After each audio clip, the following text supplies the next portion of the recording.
includes provisions on the respect for territorial integrity and the prohibition of hostilities.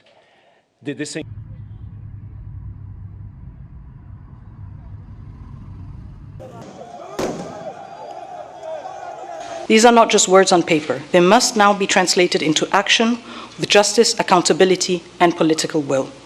This peace agreement is the starting point, not the end goal. It must now be followed by disengagement, justice, and the return of displaced families, and the return of refugees, both to the DRC and Rwanda.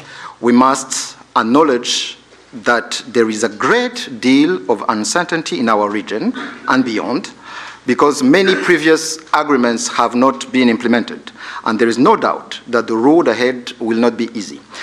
But with the continued support of the United States and other partners, we believe that a turning point has been reached.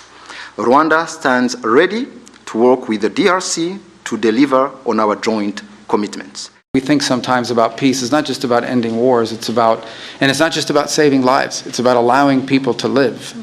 It's about allowing people to now have dreams and hopes for a better life, for prosperity, for economic opportunity, for a family reunification, for all the things that make life worth living. Those things become impossible when there's war and when there's conflict.